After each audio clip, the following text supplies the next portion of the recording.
Ladies and gentlemen, welcome back. Once again, we would like to apologize for the delay. And now we should start a plenary session 1, which is going to be held under the theme Management Strategy, Creative Management and Global Human Resource Strategy. And the moderator for this session is Mr. Tim Ringo, who is the Vice President and Global Leader for Human Capital Management of IBM. I would like to invite Mr. Ringo, who's already up on the stage, to the podium. 감사합니다. 안녕하세요. Good morning, and thank you very much. As everyone takes their seats, thank you. 감사합니다. Well, I have the distinct pleasure and honor to introduce today's first plenary session for Global HR Forum 2009. And as is custom with Global HR Forum Committee, they've put together a fantastic panel to start off the day. The discussion today and the presentation will be on creative management and global HR strategy. Let me take a few moments and introduce our panel. First of all, here on my left, we have Professor Dave Ulrich, who's going to be doing our presentation today. And then we have our panel. So we're going to break it up basically according to the following. Dave is going to do a presentation on the subject. We'll do a panel discussion subsequent to that, and I hope to save some time to open up the floor for questions. So first of all, let me introduce Dave. I suppose really Dave doesn't require much introduction. For those of us in human capital, we've known Dave for years and years, but nonetheless, that's part of my job as the moderator to introduce the panel. So Dave is a professor at the University of Michigan. I'm from Ohio State, so I won't hold it against him. He's at the Michigan Ross School of Business, and he's a partner of RBL Group, which is his consulting firm focused on helping organizations and leaders deliver value. Dave has written over 150 articles, over 20 books, of which one that will come out in 2010 is called The Why of Work. He edited Human Resources Management from 1990 till 1999, and he's a fellow in the National Academy of Human Resources. He has a number of honors, which I won't be able to list here today. There's too many. But I think two that are very important. First of all, this year he's been ranked the #1 most influential HR person by HR Magazine. He's also been ranked #1 management educator and guru by Business Week. And for those of you who don't know, Dave hails from the sprawling metropolis of Ely, Nevada. Like you, not many people know where that is. I couldn't even find it on Google. But it comes to find that Dave is only the second most famous person from Ely. Richard Nixon's wife, Pat Nixon, is from Ely as well, if I'm right, as well. And Ely is used as a film set quite often, so that's Dave's hometown.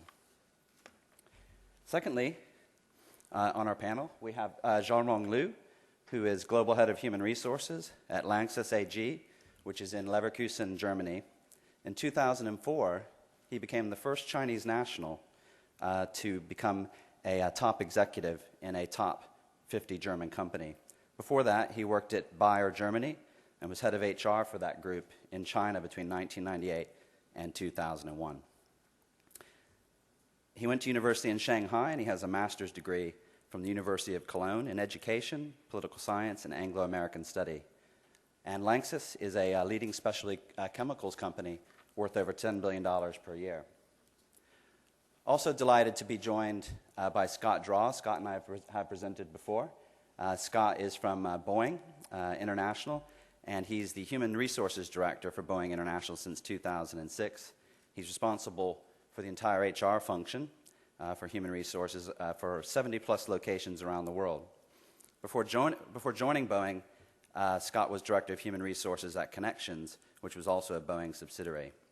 He's a graduate of LSU, Louisiana State University, and he's a certified Human Resources senior professional for the Human Resources Certification Institute. And he served 6 years in the Louisiana National Guard. Katie Williard is also here on the left. She's from Sun Microsystems. She's the Chief Learning Officer for Sun Microsystems, a company operating in over 150 countries. Her organization delivered a very large number of training hours last year, over 8 million, to nearly 600,000 students, both inside and outside of Sun.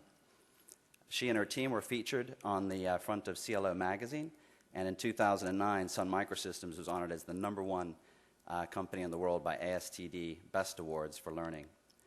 She's also held the Chief Talent Officer role for an electronics organization before that. Has a bachelor's degree from Texas Christian University, a master's degree from Boise State University, and a doctorate from Case Western University. And she's currently just finished a book with Gene Meister, one of my former colleagues and friends, on a book that's coming out in 2010 called The 2020 Workplace, How Innovative Companies Attract and Develop and Keep Tomorrow's Employees Today. Also joining us today is Richard O'Leary. He's the Global HR Director for Corning International. Before that, he was Human Resource Director at Cytometrics, a biomedical company in Philadelphia. He's also worked for Public Service Electric and Gas Corporation and at Owings Corning. He's nationally recognized as an expert in organizational development and human resource practices, and he's also Lieutenant Colonel in the Air National Guard with over 21 years of service. Richard holds a bachelor's degree in sociology, a master's degree in counseling from University of Delaware, and a doctorate in counseling psychology from Western Michigan University.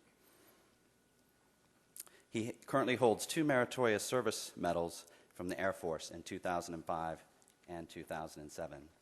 And as for me, I'm Tim Ringo. I'm the global leader and vice president for human capital management for our consulting division in IBM. I've been in the human capital consulting world for about 20 years now, and I hail out of London, originally from the United States. Have a book coming out middle of next year called Calculating Success, which is going to be on Harvard Business Press. It's going to be a book about workforce analytics, so hopefully you'll have a chance to have a look at that. So without further ado, I want to hand over the microphone and the desk here to Dave Ulrich, Professor Dave Ulrich. Thank you.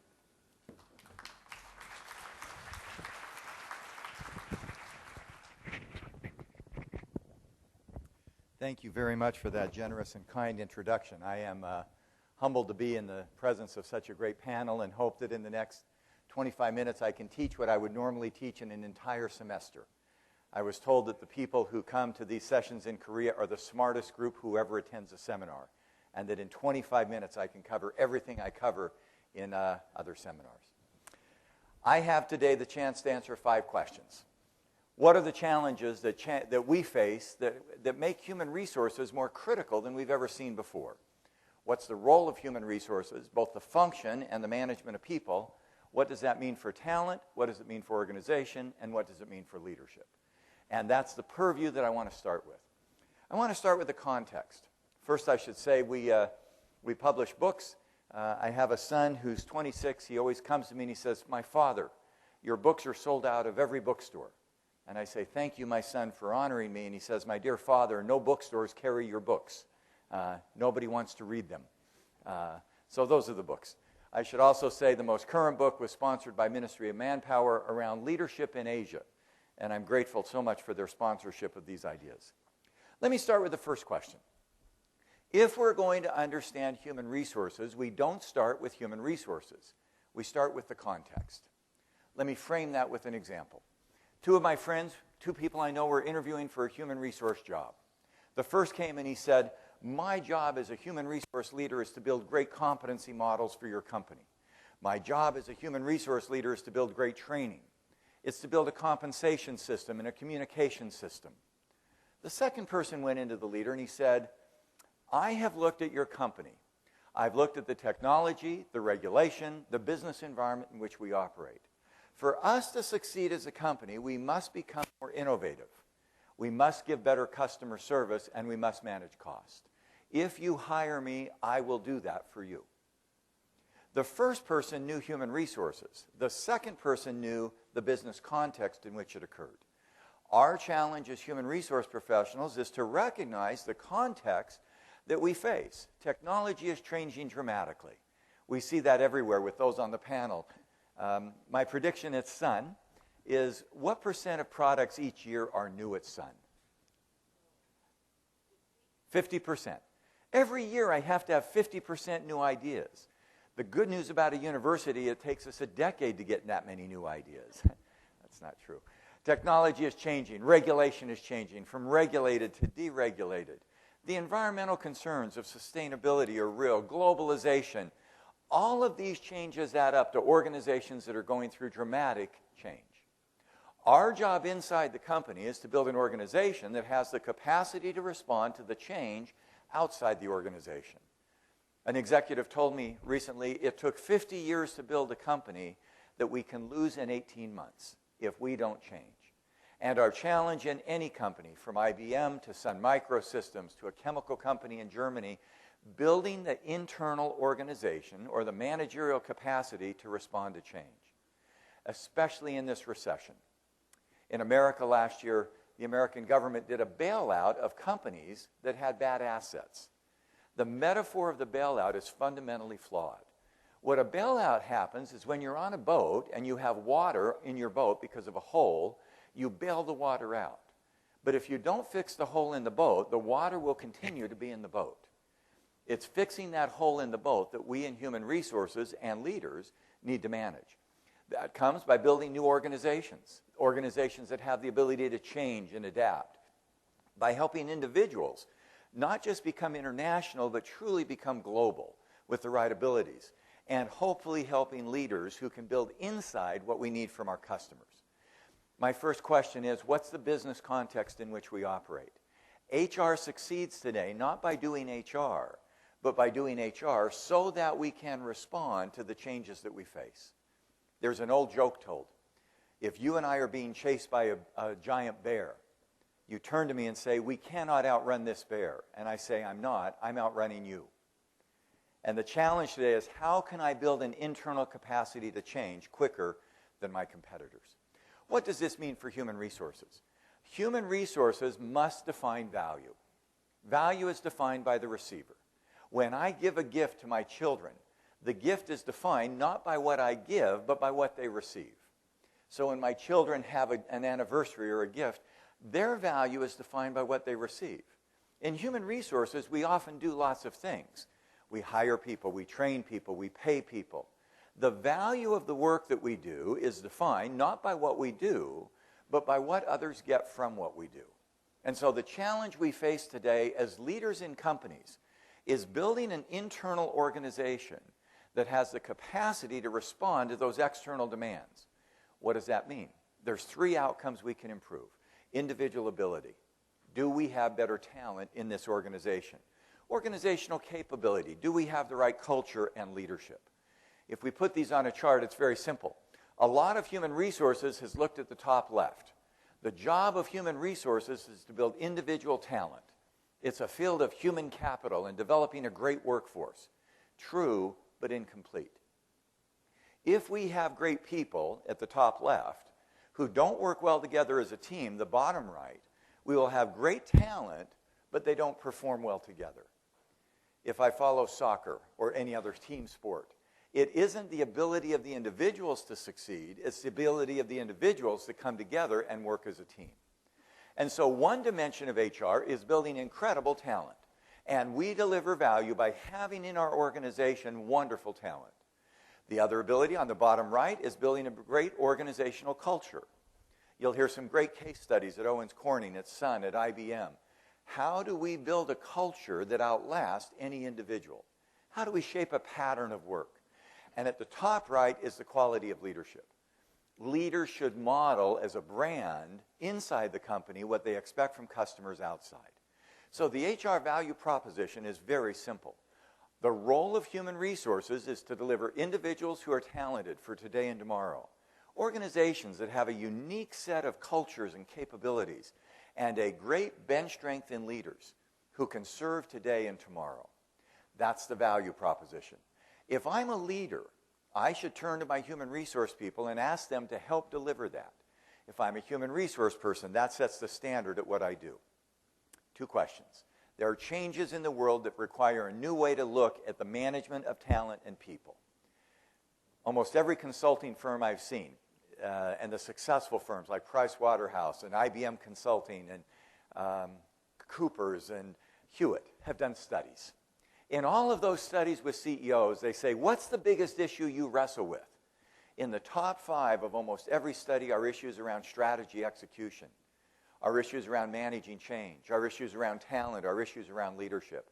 Leadership is the source of response in this world. Number 2, human resources must create value, and value is defined by the receiver. What do we do that delivers value to the client?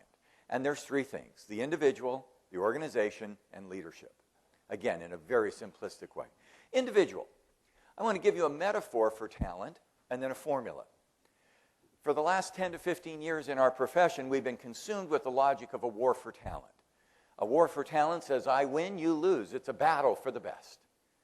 Well, I think that metaphor, or we think that metaphor with my colleagues, is beginning to get dated.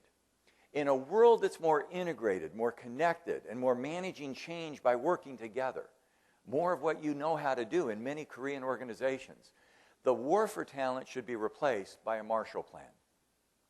At the end of World War I in Europe, there was a treaty called the Versailles Treaty. And the Versailles Treaty, the treaty was signed, and it basically said, to the victor go the spoils. We won the war, you lost, and we get the benefits. Out of that treaty grew dissent and dissension. And that dissension often led to the cause of World War II. At the end of World War II, the Allies got together and said, let's create a Marshall Plan. The Marshall Plan is where we focus on cooperation, collaboration. How do we work together to build talent? And in fact, in the Marshall Plan, it was those in the country and those in the cities learn to collaborate. One of the things I think we'll start to see as we move from this recession is a Marshall Plan for talent. How do we build loyalty going forward? By getting people in different parts of a company, inside a company and outside, to begin to cooperate, to begin to collaborate. Now, as we try to look at that, I like this cartoon. This is my Marshall Plan. The hands represent the customer outside the company. The child represents the leaders in the company. The dogs holding the child up represent the functions: information technology, human resource finance, and the dog standing represents the consultant. So everybody has a role to make sure that the company works in a Marshall Plan. So what's the formula? In our looking at the talent literature, which is large and complex, and this forum captures much of that, I'm going to suggest you walk away with 3 things. To manage the talent in my company, I must have competence. I must have commitment, and I must have contribution. Competence is the skill set.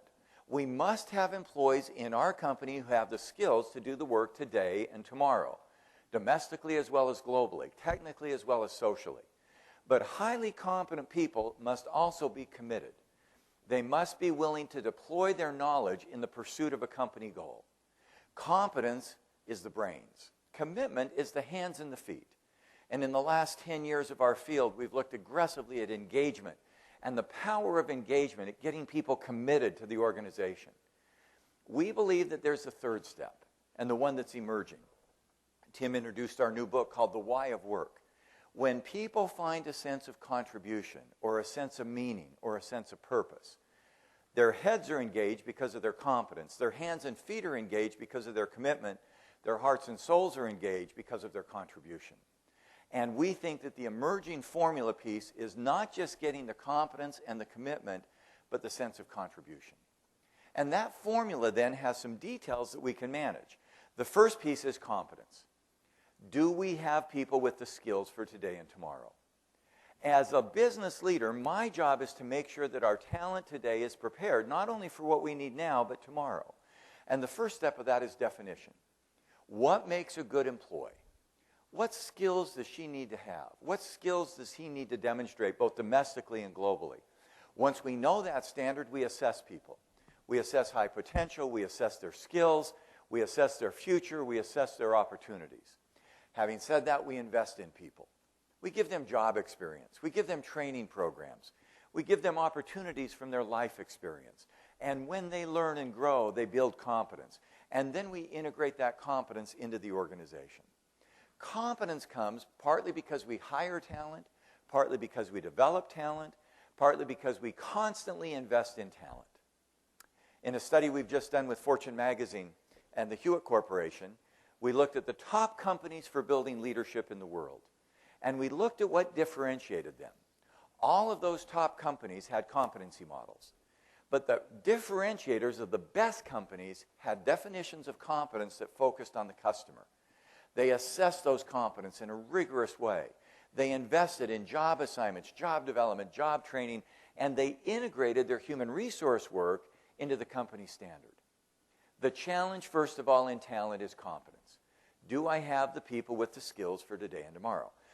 This chart captures that. If you woke up in a surgery and this was your surgeon, you would be worried perhaps about his competence, using the wrong tool. The second piece of the formula is commitment. Commitment is our engagement scores. The Gallup organization found that when employees have a high commitment, they have a better experience at work, and their productivity goes up.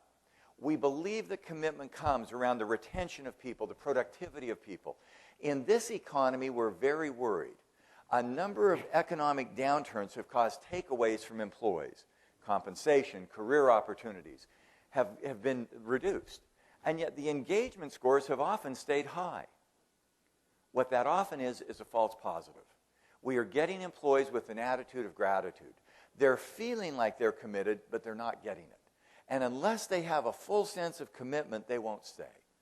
The commitment is also around the employee value proposition. What do I get and what do I contribute to the firm? This is an example of two people who are trying to get exercise and fit, and they're not doing it the right way.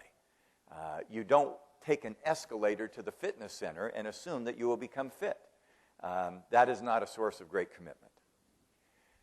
Now let me talk about where I think leadership heads in the future. Competence is the brains. Commitment is the hands and the feet. People show up. Contribution is the heart and the soul. Our sense is in this space around feeling and emotion, it's where some of the work in Asia will be a lead indicator for the rest of the world. Are people finding in their jobs the set of things that give them an identity and a purpose in the work that they do? An example, it could be based in theology, it could be based in values, but almost every discipline we see that focuses on people is trying to help people find a sense of meaning at work. Positive psychology looks at what's right. It looks at what's good with the world. Social responsibility looks at the sense of purpose in serving the world in which we live and in helping build motivation for people. The teamwork shows that when people have meaning and connection, they work together and they work hard. The culture work says build a positive work environment and you'll be successful. I referred to the engagement research out of Gallup and others that shows employee engagement and commitment is a lead indicator of success. The work on learning and growth and resilience and the work on civility and happiness. All of this work combines around a simple phenomenon. Are we creating meaning and purpose at work? When employees understand the why of work, they will find a sense of contribution and their commitment will go up. We think as leaders that means we have to address 7 questions. Identity. Am I giving my employees an identity they're known for? Do I give them a sense of identity about who they are and what they're doing? Purpose. Am I giving my employees a direction and vision that captures their heart? Relationships. Am I helping my employees travel in a way that works for them? Connections. Am I giving my employees a positive work environment where we don't yell, we don't scream, but we're affirming and positive? Engagement and challenge. Am I giving my employees challenges that interest them, that capture their imagination and innovation? What's fascinating about that one is it's different by person. My wife is a psychologist. She comes home from a day where she's had 7 or 8 clients, and she said, it was a great day for me. I had 2 obsessive-compulsive people I met with, 3 clinically depressed, 1 marriage problem, and 2 troubled teenagers. What a wonderful day I had. I look at her and I say, if I sin and after this life go to purgatory, that will be my eternal career. I do not want to be a therapist. I don't want to sit in a room with people who are a bit troubled. And she looks at me and says, what do you do for a living? And I said, I fly overnight and I give talks to 800 people I've never met. And she says, if I die and sin and go to purgatory, that will be my eternal career. Her challenges are different than mine. Are we learning from setbacks? Are we resilient? And are we finding delight and joy? My challenge as a leader is to manage 3 parts of the individual. Am I helping my individual have the competence, the commitment, and the contribution? And that gives us the talent for our future. But it's not enough. I can have great talent and still not succeed. I also, as an individual leader, have to create the right organization. And there's an emerging theory of organization. In the last decade, organization was seen as structure. What's the shape? What's the size? How many levels? How do we re-engineer it? Today, we're starting to redefine organization as a set of capabilities. I admire SK. I admire LG. I admire Samsung, not because of their hierarchy, but because of the capabilities that they come in with. And when they come with a set of capabilities or things they know how to do well, those capabilities become a key to their success. The job of the human resource world in the future is to say, what is our strategy, and what then are the capabilities we must have to make that strategy happen? Some of those capabilities going forward, are we fast to market? Are we new to market with what we have to do? Are we innovative? Are we the most innovative player in our industry? Are we efficient in this cost economy? Do we strive to help people succeed with cost? Do we know how to do collaboration and work well together? Our job is to manage talent. Our job is to manage organization. And ultimately, our job is to build leadership. We have found in the study of leadership that there have been literally millions of things written. And so my colleagues and I have tried to pull that together into a synthesis. There's two major themes in leadership that we think are beginning to shape the way we do the world. The first is from leader to leadership. I should see by show of hands, if you could go back 30 years, how many of you would invest in this company? Just by show of hands. How many would invest in this company? Quite a few, I hope, would. It's a hint. You look at some of these people, and they look very scary. They look frightening. They have more hair, Scott, than you do. Look at these people. But if you look at the person on the bottom left, you might have a symbol. That's obviously Bill Gates. This is Microsoft. Now, let me tell a quick story. About a year ago, two companies in the same industry had a different leadership phenomena. Tragically, Stephen Jobs got sick, and he had to leave the company because of his illness. Their stock dropped 15 to 20%. They had a great leader, but they did not have leadership. At the same time, Bill Gates, the founder of Microsoft, resigned. Their stock stayed the same. It didn't go up. They didn't say, we're glad he's gone, but it didn't go down. Microsoft had built leadership. They had built the next generation.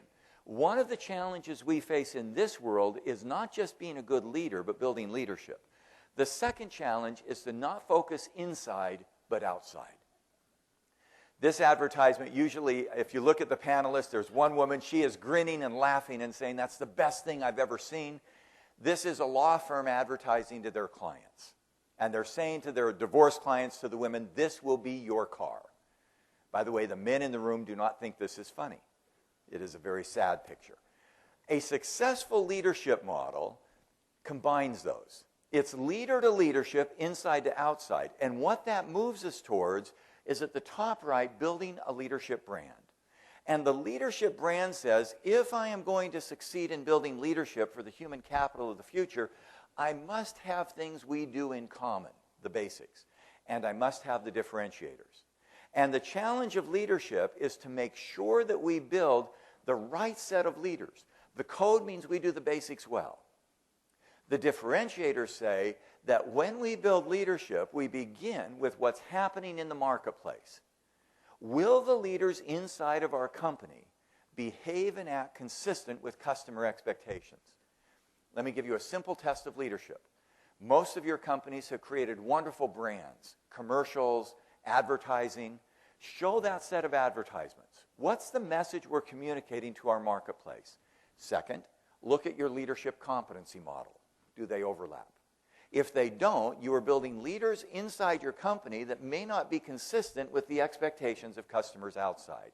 The brand connects the inside and the outside. There's another implication. If we are trying to build emerging markets talent, are we recognizing talent as the key resource? Many countries have resources in the ground, The key resource for the next generation is the resource above the ground. When we can turn knowledge into productivity, we build organizations that succeed. We invest in that through education and, frankly, through families. Much of what we learn is not just through great universities, but through experiences with families and relationships.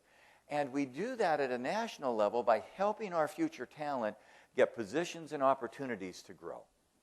Hopefully, a country has impact. I had 5 questions, and now let me give you the answers. What changes require new HR? Every change we talk about, demographics, technology, political system, environmental changes, focuses on the organization and people inside. It's not what happens outside, it's how we respond. Number 2, what's the role of human resources, both the department and the set of activities? And it's to create value. It's to deliver good things that help us respond. Number 3, what's the value we create with talent? Competence, commitment, and contribution. Can we make sure that every employee in our company is able to do the job he needs? Competence. Can we make sure that every employee in our company is committed and has a value proposition for what she wants? Commitment.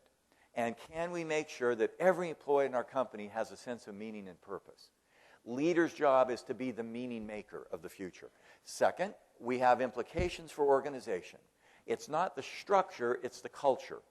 An organization defined as a set of capabilities identifies who we are as an organization. What is our firm identity? And finally, that leads to leadership. And the quality of leadership within an organization turns the external expectations into a set of internal actions. The future in the human resource world is phenomenal. For those of you not in human resources, we welcome you to our side of truth.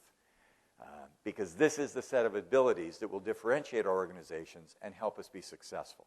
And now we have a great opportunity to hear case studies from Boeing, from IBM, from Owens Corning, from companies like Sun who've done things that turn a set of ideas into a set of practices. My final message. This is a wonderful time to pay attention to human resources. If we as human resources can work with the management teams we work with to create meaning and purpose, we build organizations that we are delighted, not just for ourselves, but for our children and for our grandchildren who follow. Thank you.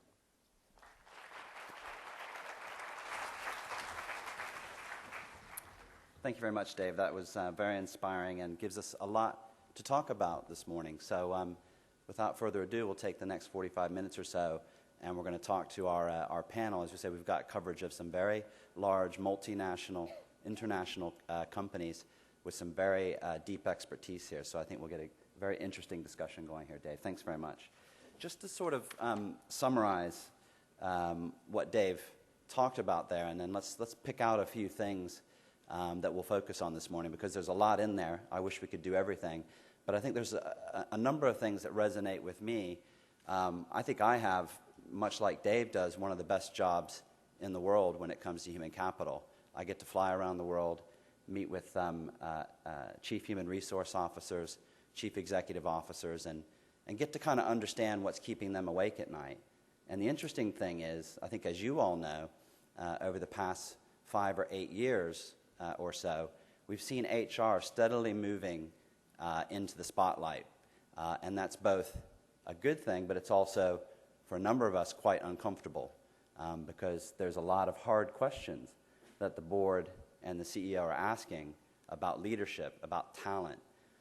And I think that they could take a lot from what Dave said today, and that's what we want to try to focus on today, to arm you with some of those things to take back into your organization. But from my perspective, as I travel around the world, I think also for the first time in probably history, you see a set of themes emerging across cultures, across countries, and geographies, which says that no longer is the leadership of the company just saying people are our most important asset, just as a talking point. They actually are saying people are really our most important asset, and they mean it.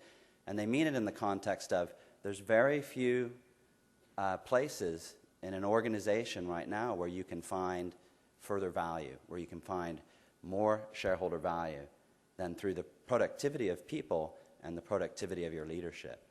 And I think these are very important times for us. I like very much Dave's idea of a Marshall Plan for talent. Because, again, one of the other things I see the bright spots of HR coming to the fore in terms of driving value for the organization, but I also see there is a lot of devastation out there after what is probably going to be called, going down in history, the Great Recession. And there is a lot of debris out there. There's a lot of companies that are, and you're one of them, I'm sure, that are doing their engagement scoring at the moment and finding organizations are, and the people are somewhat disengaged right now. And in a lot of ways, that has not a lot to do with the organization. It has to do with how people are feeling coming out of very, very difficult economic times. So I think the idea of a Marshall Plan, Dave, is a great idea. And we're going to explore that a little bit here because I think that's a great way to rally around our talent and to think about it, and also to portray back to our leadership and our organizations about how we're going to look at talent. So Dave covered 5 sort of key questions, which I'll summarize, and then we'll get into the panel discussion. First of all, what changes in the business context are going to require new management approaches? So we'll touch on that. What's the emerging role of human resources? You saw Dave talked about a talent formula, and I think we should spend a little bit of time on that. What are the implications of this for individuals in an organization? And then, therefore, what's the implication of the organization? And I like, again, how Dave equated that. The organization is not structure, it's its capabilities. I think that's an important point. And lastly, what's the implications for leadership on this? How do you go from managers to leadership? Very, very important question, and I think this panel will be able to help us with that today. So let's focus on the first area that Dave picked up on, which is changes in the business context that require new management approaches. And I want to turn to Carrie here and get her view from Sun Microsystems' perspective, which is, Carrie, from your perspective, given what Dave talked about in terms of the new capabilities that are going to be required, how in Sun are you seeing this idea of future talent? So going from today, where you are, in terms of the capabilities going to a future talent, and what does that look like? There are a couple of really interesting things to be thinking about. It's also, we have so many demographic changes that are occurring at the same time that I resonated with this morning's discussion about the countries that have and then the have-nots. And I think there's some of the same thing happening in talent. We have, in the United States, a student drops out of school every 26 seconds. So since we've been here this morning, we've had over 400 students decide to drop out of school. And we're talking about not only high school, but even out of junior high. So I think the demand for really premier talent is going to be very pressing on companies. Furthermore, we have many of our leaders, as came up in the question this morning, that are aging. And as these later leaders decide to retire, the generation that sits behind them is much smaller. And the generation, therefore, after that is going to get past this mantle of leadership much earlier in their careers than we've had in the last several decades. So it's going to create a whole new pressure on organizations. I think another thing that is interesting from David's discussion this morning is the need for collaboration. I think that we've focused so much on individual skill sets that now we're going to see, in order to compete in a very complex environment, we're going to need collaboration not only with others within our own company, but with what are now called frenemies or co-opetition. So working outside of our companies as well. And those are going to be skill sets that are very important in the future. I think finally a set of skills that's going to be really important in the future is going to be on the ability to be very analytic and to synthesize data in order to be innovative. And the way that social media is moving, we now have sometimes, in a study that we did, people that are under 25 are on average texting 3,000 messages a month. And they may have, while they're texting, 8 to 10 instant message sessions opening. And so we are developing as a people, it's actually physically changing our brain structure so that we are becoming people who are able to just have constant partial attention, as one researcher called it, to a lot of different stimuli coming in. And therefore, we don't take the time or have the time to constantly to think deeply, because we're constantly looking at everything else around us. So I think it's going to put pressure on organizations to develop those thinking and analytic skills as people come in to the company. The first, within the next 10 years, we may see that coming into a company, it's not new hire orientation for how do you work here, it's new hire orientation for how do you think. So. Very good. Thank you, Carrie.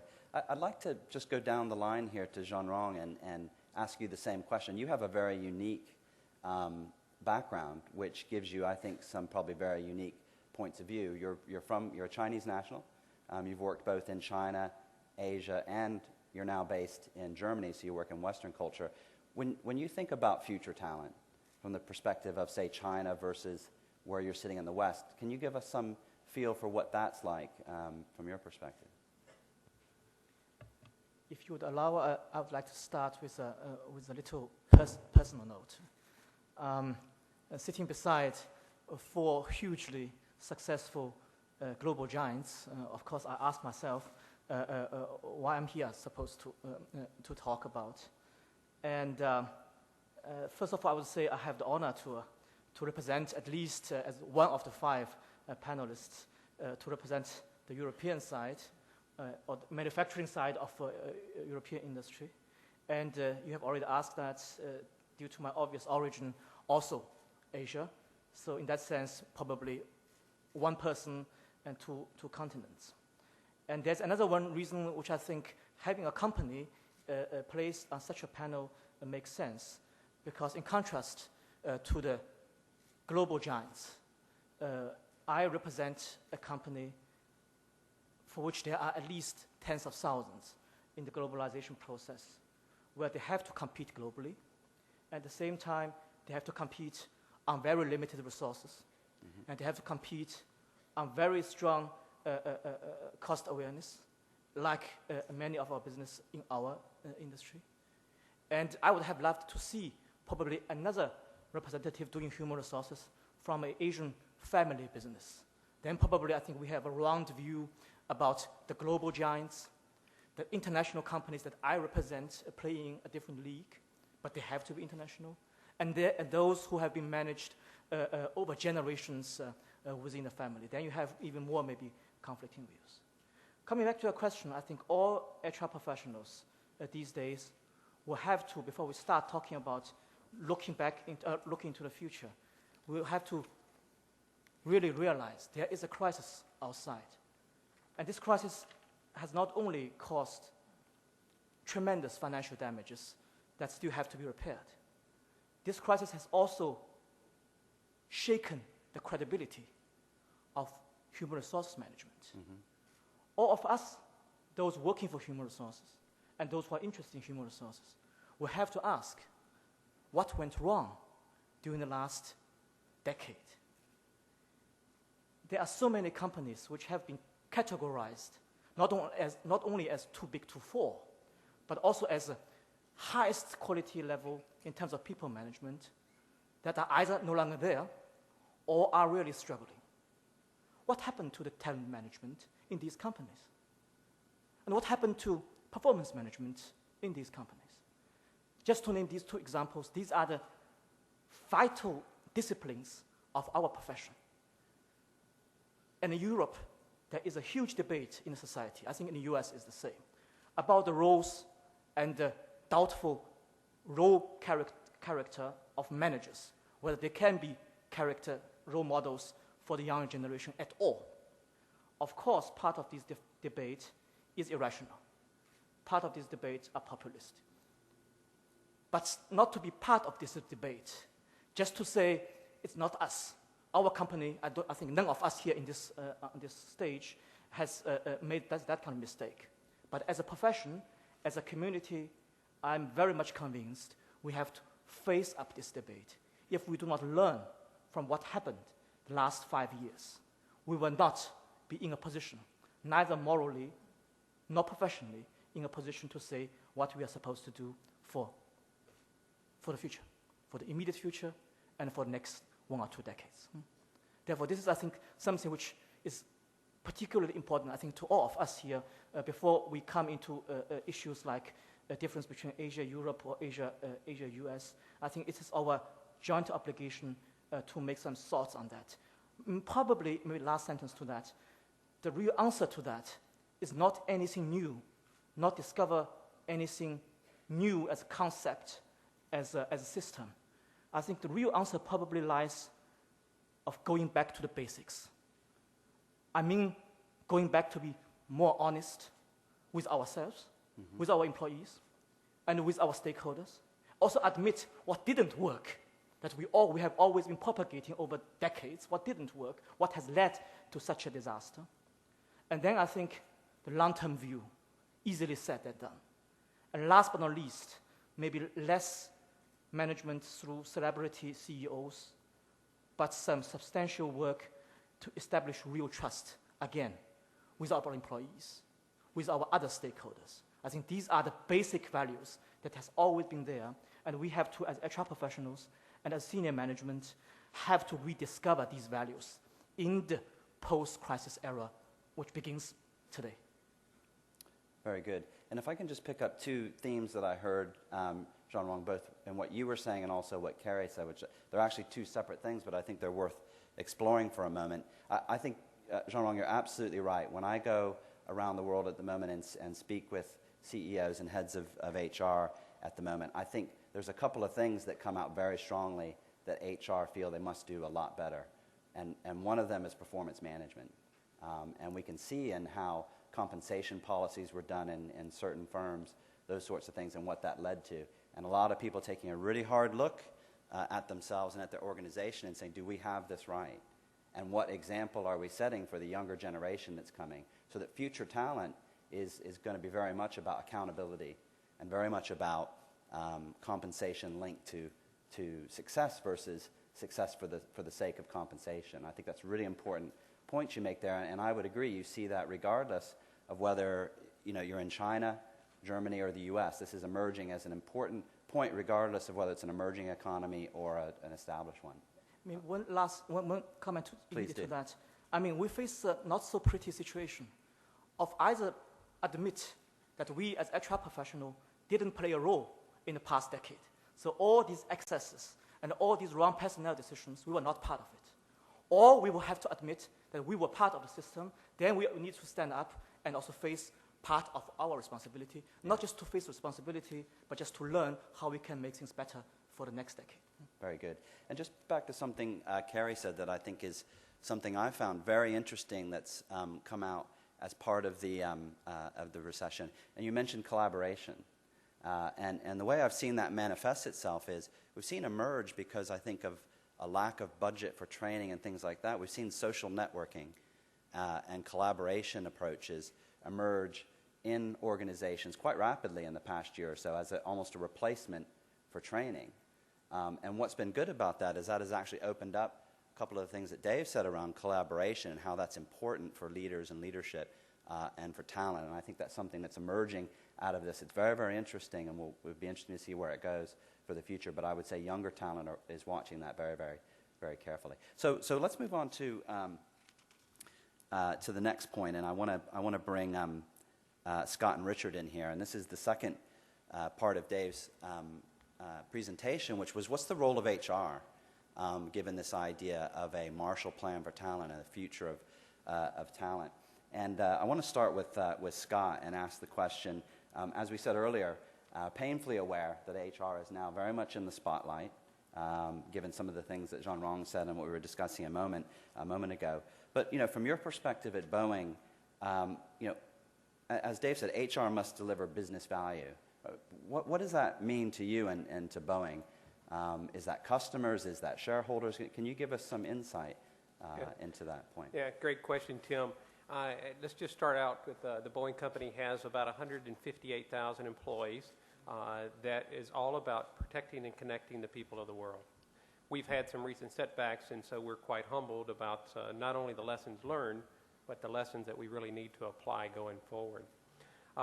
We've had some changes to our senior leadership, and as part of that, our leader brought in a new management model. So from an HR perspective, we are trying to go take those systems that start out, because at Boeing HR, we really think that the first thing you have to look at is the environment. You know, what's going on within the customer community, what's going on within the markets where we operate. Those environmental decisions are going to be driving what our business strategy is, and that business strategy ultimately ends in what our HR strategies are. Those things will go forth and support the management model, which is based on primarily two factors. One is growth, and number two is productivity. How do we affect that? From an HR team perspective, we have 5 HR strategies that we work on in terms of how we're delivering value to the rest of the organization. First and foremost, who are we identifying, attracting, and developing talent? Number 2, do we have a diverse and involved team? It's not only should we have somebody engaged, but the diversity of thoughts, of ideas, of nationalities, of cultures, to bring the best thinking to mind. Number 3, financial and the health of our employees. So do we have good work-life balance in the employees that are delivering the world-class products that we developed? Finally, how do we do a service delivery in HR in terms of delivering it through high-tech and high-touch? What's the appropriate value contribution that we bring? And then ultimately, the last one of the 5 is leadership development, because we know that over the next 5 years, we currently have 20% of all of our executives who could retire today, and another 20% that could retire in the next 5 years. So it's all of those 5 strategies are what we look at is bringing value to the company through that growth and productivity model, which ultimately gets down to economic profit. Economic profit being defined as net operating profit after tax minus a capital charge. We've moved off of a compensation system that was based on stock price to one that is more internally controlled, that our employees, our managers, and our leaders can really affect. So we've taken that to our executive compensation structure, and we've also taken it to our non-executive compensation. So every employee, every non-union employee does have an economic profit piece of their pay component. Very good. So, Richard, would you like to pick up on that and talk a little bit about Corning International from that perspective as well? So I think a couple things, so everybody comes to work each day, right?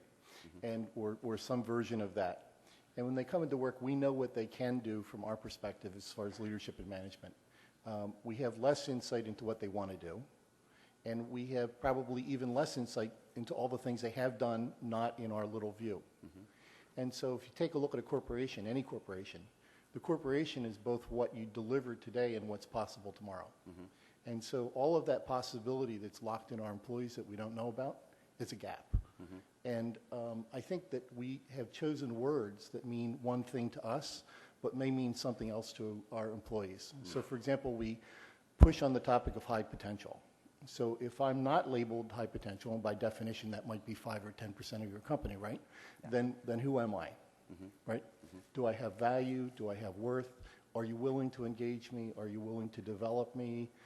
Do you understand what I want, and do you have a path for me to grow? Mm-hmm. So there's some fundamental challenges in the background of looking at why people come to work and then what they want to do, and then how can we engage them. Mm-hmm. I think on the other side of that, and I really like the Boeing framework, you have to have system tools and processes so that you know how to have transparency between what's possible in business alignment, what's possible as far as market development, what's possible as far as geographic, what's possible as far as projects, and that transparency to an employee, they can match the things that they want to do with what's possible in your company and make an informed choice. And so I think at Corning, we have really worked very hard at having the systems in place so that we can talk to people about what's possible for them. We have a lot of transparency around dialogue of 360 and assessment and framework. And I think we are still working, as are most companies, around looking at compensation not as the thing to be worshipped in a sense, or the way that a person interprets value, but as Dave said, coming up with other areas of understanding purpose, understanding community, managing the topic of inclusion. So the hidden side of the value prop that I think is so important for HR. Yeah, very good point, Richard. And I would just add to that. I think you hit on an interesting point there around high potentials. You hear a lot of talk about that in organizations, which, if you think about that, leaves out 99% of the organization. Right. And I don't think that's really what we intend to do, right? It's the unintended message. Exactly. Yes. There's a lot of discussion around that. In fact, we just completed in IBM a piece of thought leadership, a bit of research that came out last week on focal jobs, or what we call focal jobs, in that obviously high potentials are somewhere where you want to invest, but there's other jobs as well, and which ones are they in the organization that give the biggest bang for the buck? Where is that talent? For instance, you've probably heard the story before, at Disney World, when Disney did research on their focal jobs, they found out one of the number one focal jobs that they had was the janitors in the parks. And they were very surprised by that. But the fact is, and to Dave's point earlier, they touch the customer. The janitors in the parks touch the customer more than almost anybody else in the organization, because people stop them to ask them for directions and where are the restrooms, where's the restaurants, things like that. So there's high potential, but there's also focal jobs. What are the most important jobs in the organization in terms of focus on the customer? And they may not always be the same thing. So it's important to understand your talent that's a focal job as well. Let's move on to the third part of Dave's presentation, and I really want to spend some time on this because I think this is very important. And he asked the question, what are the implications for individual talent in an organization? So we talked about the organization, now let's talk about individuals. And as I said, I love the idea of a Marshall Plan for talent, coming out of the devastation of the last, really what's been 2 years. There is a lot of work to do on our top talent and on our focal jobs. And I like the way that Dave breaks it down as competence is the brains, commitment is the hands and feet, and contribution is the heart and soul. And that really all of those need to be focused in the end on your customer, whoever that might be, whether you're a private sector organization or public sector, which is the taxpayers are the customer. And I want to ask all four of our panelists here a question. This is a question that I almost always ask in my meetings with a CEO or a Chief Human Resource Officer, is the following question, and I think it's a simple one, which is, what is your talent brand? What is your talent proposition? How do you articulate to people inside your organization and also outside who you are and what you are from a talent perspective? And I would say in my conversations, fewer than 20% of the executives I meet can articulate what that is. And I think that's a real problem. And I think back to the Marshall Plan, I think it needs to focus on that, which is defining that talent brand and using it to manage and develop your talent. I think a lot of organizations do have a talent brand, they just don't know how to articulate it. So let me ask all four of our panelists here, and I'm going to start with Scott here from a Boeing perspective, and talk about, Scott, from a talent brand perspective, and let's talk about not the organization but the individual. What does that look like inside of Boeing? Back to Dave's point, what are the brains, the hands and feet, and the heart and soul? What is your talent brand from that perspective? Mm-hmm. Tim, the talent brand at the Boeing Company is really about what is the value proposition in terms of, at the moment of truth, when we're making a job offer, we're in the process of attracting an employee, what is it brings people to the company? And for us at the Boeing Company, we tell folks that please come and join the Boeing Company. We're a unique company in the world. We're all about protecting and connecting the people of the world through our commercial aircraft business to the defense business, where we're really poised to protect folks. We build space shuttles and satellites, and so the value proposition for us is come to Boeing because you can have many, many careers in different places and different functions and different geographies by joining our company. And so we measure that by what's the engagement score, and then what's our turnover as well. So the value proposition at the end of the day is come to Boeing. You will have a very unique experience, and the world is in front of you in terms of career opportunities. Okay. So Boeing being, at least to my mind, mostly a company of engineers, let's go to the high-tech part and talk to Carrie and say, Carrie, from a Sun Microsystems perspective, how do you define talent and your talent brand in Sun? Yeah, so we've actually done quite a bit of work on this, and one of the things that we think is an abiding truth about Sun is that we're an innovation company. And so it's Sun actually stands for the Stanford University Network. A lot of people don't know that. And so we have very much of a culture of invention. And the thing that's really neat about Sun is it's not just the engineers. So everyone is encouraged to be innovation.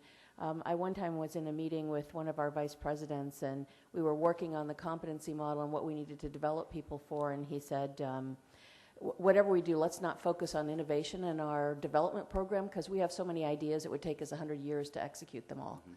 So, you know, our brand, I think, is very much about innovation. Yeah. And the ability for people to come and be innovative. If you're drawn to creativity and innovation, Sun is a good place to be. Yeah. And for you as the Chief Learning Officer, that must be very exciting because that really falls on your shoulders, a lot of it, doesn't it? Right, right. Well, and it's also exciting because in our own organization, we've been able to be innovative. Mm-hmm. So, and people thrive on innovation and creativity. It's part of what draws into our deepest part of our human nature to be able to rebirth in many different ways. So, yeah, very good. Yeah. So, Jean-Wang, let's talk about Lanxess. Can you talk to us about your value proposition, your talent brand inside your organization? A very intriguing and difficult question in our context. Lanxess has, on the one hand, a business biography of over 140 years. The company itself is only 5 years old. We are a spin-off from the huge Bayer Group, which produces aspirin and everything. Mm-hmm. And we're living in the shadow of the former almighty mother company. And it makes the whole search for a real unique employer branding or talent brand so critical and even critical as to survival. We have been telling our people, both internally as well as into the market, openly from the very beginning. We play our card of being underdog. We say, we are not the biggest. We are also not the richest. But we are the best business school in the chemical industry in Europe. Mm-hmm. And try to turn around the company, turning an unwanted child into a capable field player that can compete at level with our competitors both in Europe and outside. And this has been a really encouraging and, in fact, also very much motivating message that can attract a certain segment of the labor market. If you want to come to the individual level, I think most important for working at a company like this in a so-called old industry with limited potential for real innovation, I think it's a personal inspiration and personal passion for doing something. And number two, and that's somehow paradoxical, you need to have an ability to do critical self-reflections about the way you manage your organization, you manage people, as same as about the way you manage your business, because these are 100-years-old business. The last patent was written in some cases 50 years ago, mm-hmm. and they're still there, and you need to have a really critical mind to, despite all the hectics, despite of packed schedule, to take yourself aback a little bit, think about what you're doing, and do this self-reflection and self-improvement. This is what we have been striving for to help to improve and lift the entire management quality. Very good. Richard, could we hear a little bit about from your perspective for Corning International, your talent brand? So I think Corning's a 157-year-old company. It's been known for innovation throughout those 157 years. Mm-hmm. Glass envelope for the light bulb with Edison, glass envelope for the picture tube, partnering with Samsung Corning, the flat screen TVs, the glass envelope for that, mm-hmm. partnering with the likes of many technology companies, Gorilla Glass and different things. So we transition our product family probably around 47%, 48% a year, and we're manufacturing centric. So we invent a lot of things, and we have a sustained culture of innovation. And I think we balance that with an enduring set of values. So when somebody comes to Corning, the things that they know, or at least by our engagement scores, that they perceive that it is a different company from the standpoint of how you will be treated, from your career potential, from the practices of development, and our intention around retention. Very good. Thank you. So moving on to the fourth part of Dave's presentation, he asked the question, what are the implications for the organization in terms of capability? So he outlined, from his perspective, 4 key things: speed to market, innovation, efficiency, and collaboration, which we spoke about a moment ago. And he outlined this idea, which is very interesting, that an organization is not about structure, which I think a lot of us, that's what we would default to, but that it's actually about a set of capabilities. And that's a very interesting way to look at an organization, particularly, as he said, how it is developed within the culture. So therefore, those 4 key capabilities are very important. So let me ask the question, and I'm going to start with Carrie, because I think I know the answer to this, but I'll ask it anyway. Do you do capability audits in your organization, and what does that look like? Yes, we do. In fact, we've moved away from a model of measuring how much training goes on.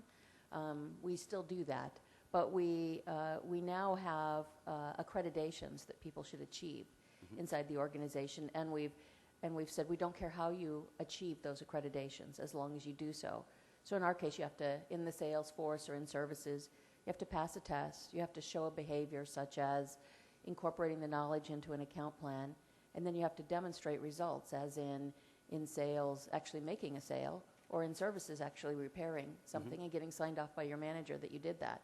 We put all of that into a learning management system then, so we can be able to find who's capable in doing what and coordinate that with what language they speak and what territory they're in, so that we can now find the people who can make a sale or can do a service delivery on a product. Yeah. And the reason why I was picking on you there, Carrie, is because I don't think any self-respecting chief learning officer would say no to that question, Right. but I thought I'd put it forward. And I think every HR director would depend on their chief learning officer to have that capability audit in place, which I think is very important.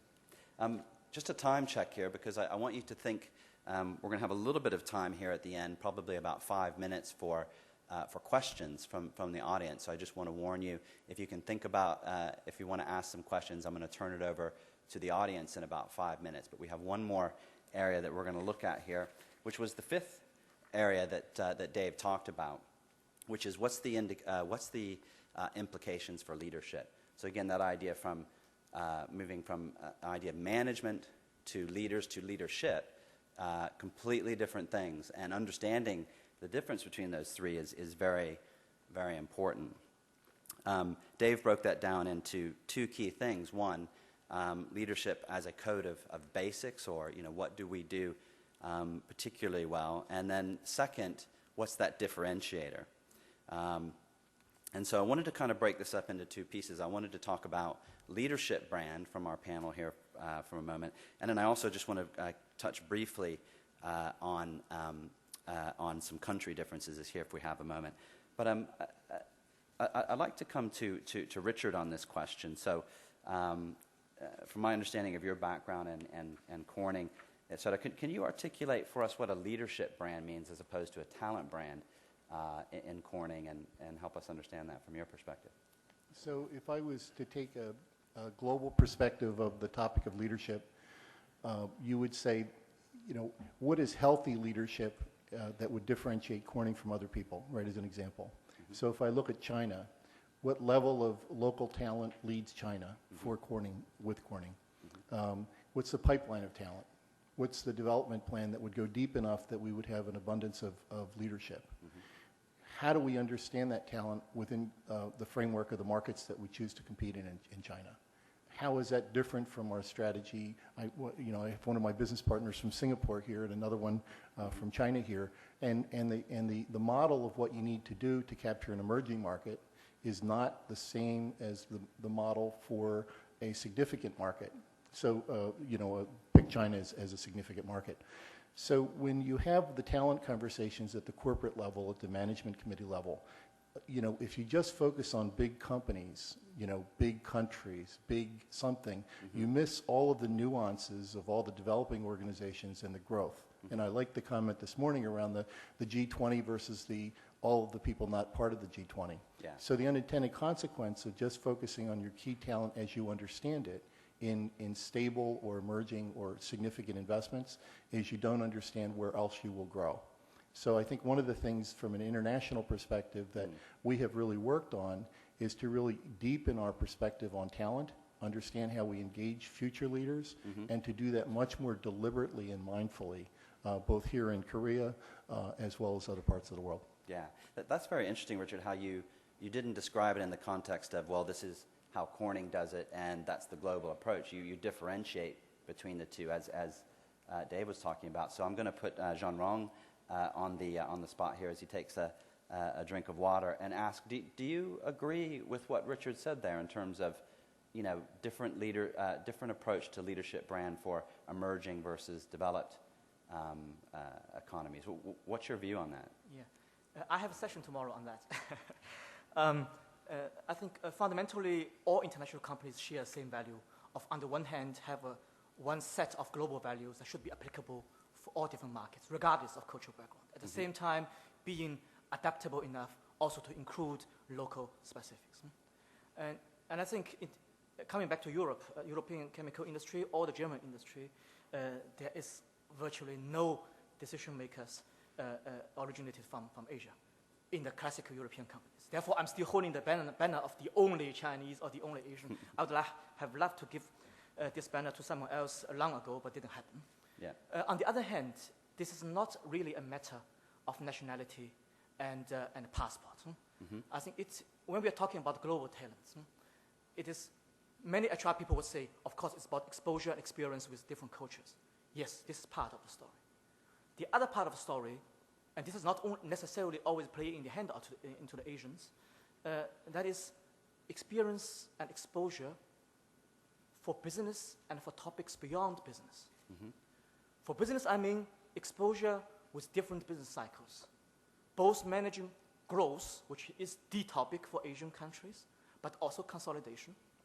My experience last 5 years. Managing innovation as well as efficiency. And also to have a strong interest in issues that goes beyond your business. Asian education systems, I think I'd rather, to be on the safer side, talking about a Chinese one. But I do believe that the Koreans and the Japanese have similar touches on that. Focus too much and too narrow on the very subject you're supposed to study. And leaving a lot of room which should be explored at the earliest possible stage unexplored.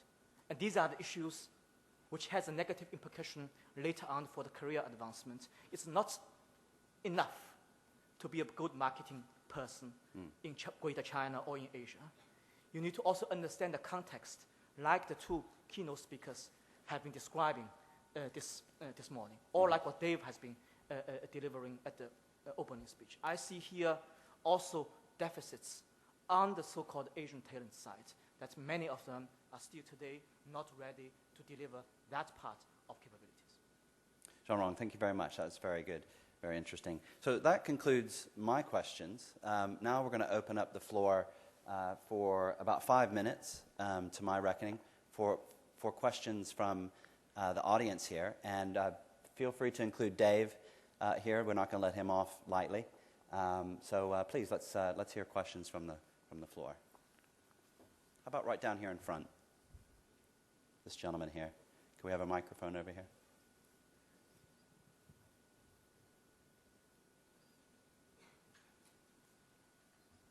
Thank you.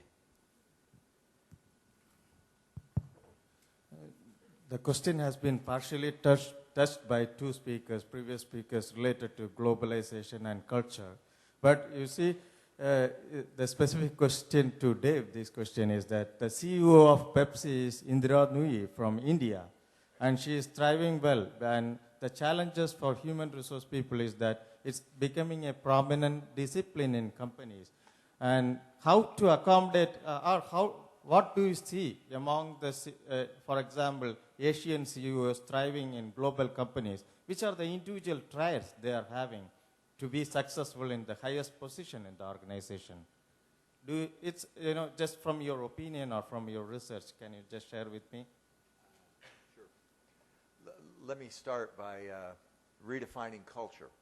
I think most people define culture from the inside out. Our values, our norms, our expectations, our behaviors.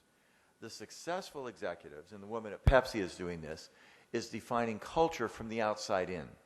Culture is the identity of the firm in the mind of your best customer. Culture is what we want to be known for by those customers around the world.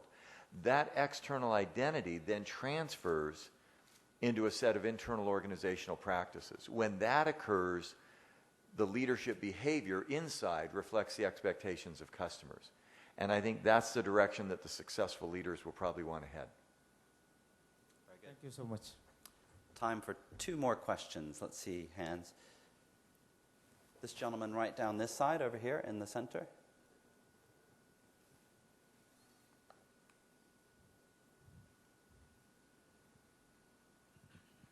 Thanks for your lecture and discussing. I'm the president of Gwangju National University of Education. And the biggest problem of Korea public sector, including universities, is about staff who are already tenured but don't have talents for the present and future context, and don't have motivation for work, even don't have wills to have training. So I want to know what should be done for these staffs as a leader. So that's, I think maybe it's not only Koreans' problem. I ask this question because you assume that many staffs have already wills or some kind of motivations, but actually those people, they don't need us. They don't need leader. The part actually the organization need, the leader, is about those people who doesn't have motivation and wills, but already tenured. Thank you. Thank you. Did you address that question to Professor Ulrich, or is that to the panel in general? Yes, to the professor and the discussants also. And the discussants. Anybody. Okay, we'll start with Dave. Would you like to make a comment, Dave? 2 quick comments. You should take those professors who are not motivated to teach well and have them teach at Ohio State.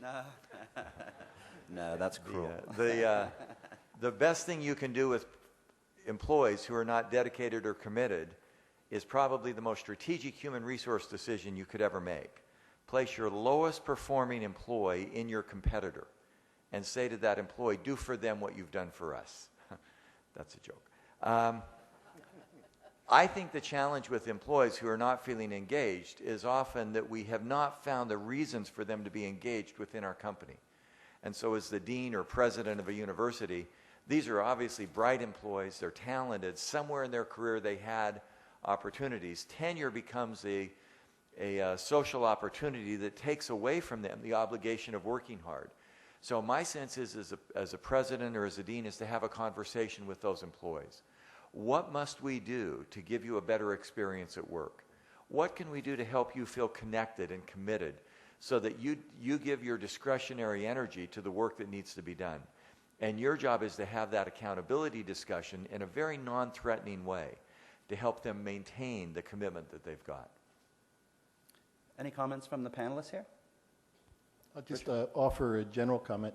And I agree with Dave, is sometimes, and aside from political systems that reward people for the wrong behavior, so I think sometimes tenure can have the unintended consequence of rewarding the wrong thing, which is not to stay sharp, not to have focus on productivity.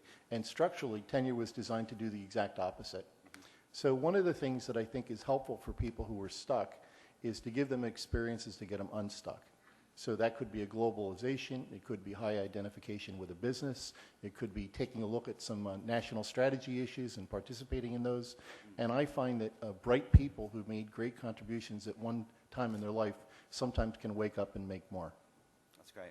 Thank you very much. One last question. Oh, so I'm being told time's up, so I apologize for that. We've got to the end. So let me close here by giving my hearty thanks to our panel and also to Professor Ulrich. Fantastic presentation, great discussion going on here. Thank you very much. Appreciate it.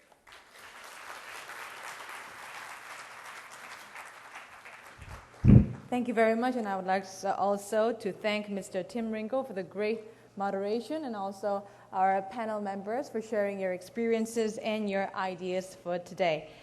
Well, this is going to be our lunch break now, but I would like to let you know that all throughout the day you'll be able to see some survey papers, and we are really waiting to hear what your ideas are on this forum to bring us more progress in the future.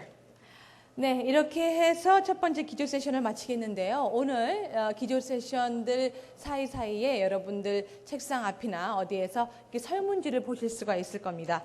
좀 더 발전적인 글로벌 인재 포럼이 되기 위해서 여러분들의 고견을 듣고자 하니까 작성에 협조해 주시면 감사하겠습니다. 자, 이것으로서 첫 번째 기조 세션이 마쳐지고요. 지금부터 1시까지 점심시간이 되겠습니다.